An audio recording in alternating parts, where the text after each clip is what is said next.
Hi, in this video, we would like to demonstrate how to create an Elasticsearch cluster using Huawei Cloud's Cloud Search Service (CSS).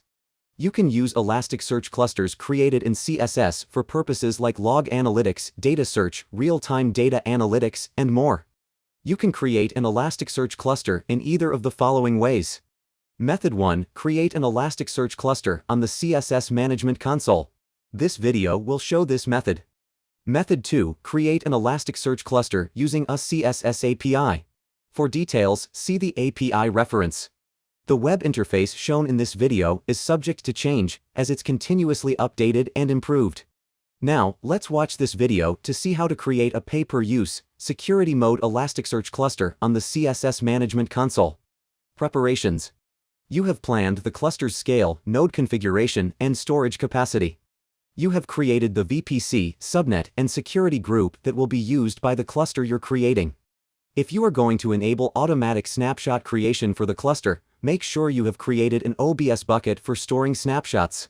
In this video, snapshots will not be enabled for the cluster, so there is no need to create an OBS bucket. To create an Elasticsearch cluster, perform the following steps. Step 1. Open the Create Cluster page. Step 2. Configure the cluster. Step 3. Submit the cluster creation task. We're gonna show each step in detail. Step 1. Open the Create Cluster page. Log into the CSS Management Console using a valid account. In the navigation pane on the left, choose Clusters, Elasticsearch. In the upper right corner, click Create Cluster.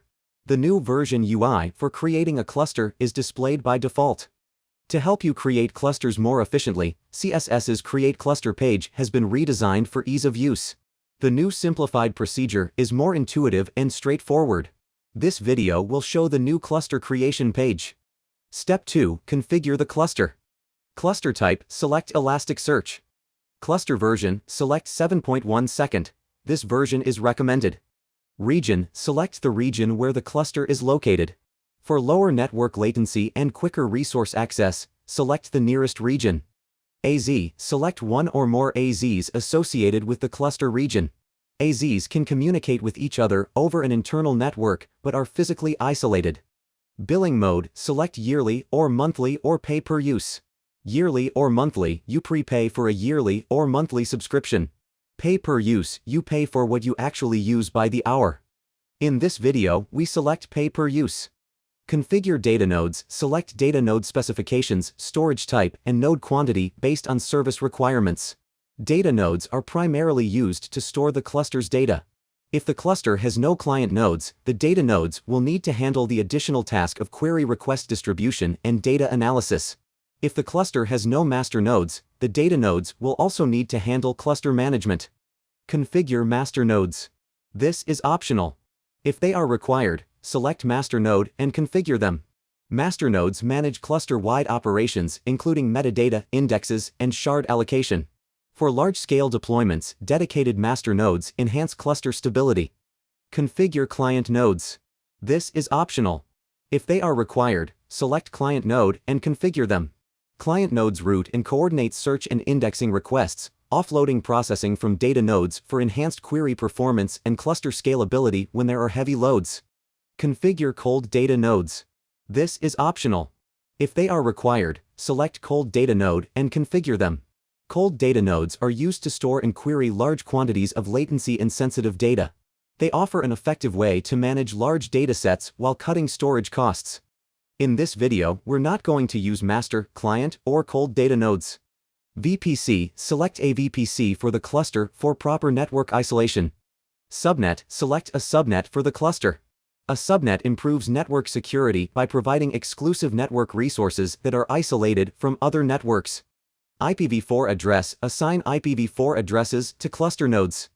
Assign automatically, private IPv4 addresses will be automatically assigned to cluster nodes.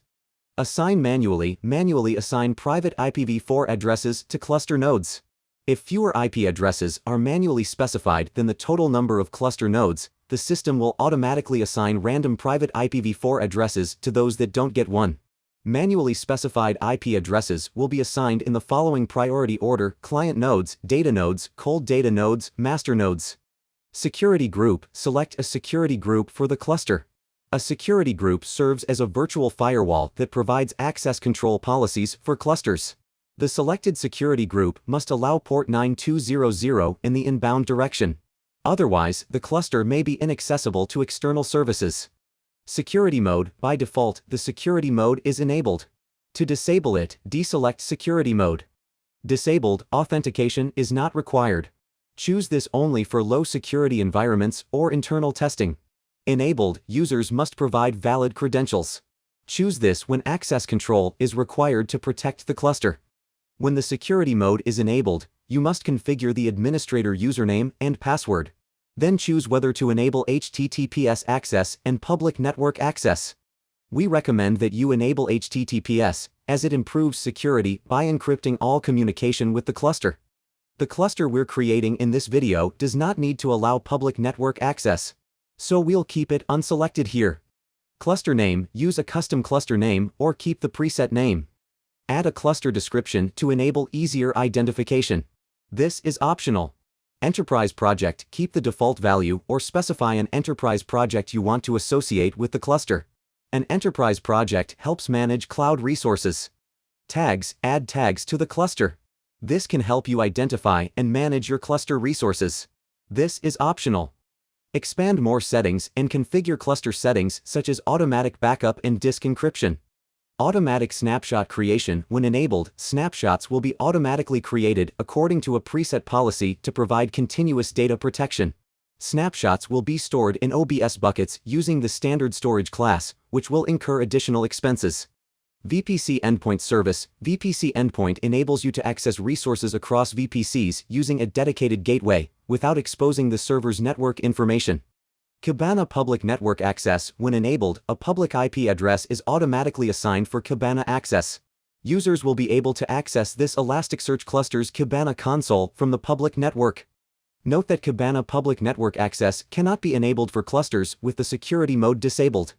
In this video, the default settings are used for all the above parameters. Step 3. Submit the cluster creation task. In the Configuration Summary panel on the right, review the cluster configuration details. Any mandatory fields that are missing are displayed in red, and you have to configure them in the configuration area. After confirming the cluster settings, click Next. Return to the cluster list to check the newly created cluster. When the cluster is created successfully, cluster status changes to available. That's all. We hope you find this video helpful. You can visit our help center to learn more.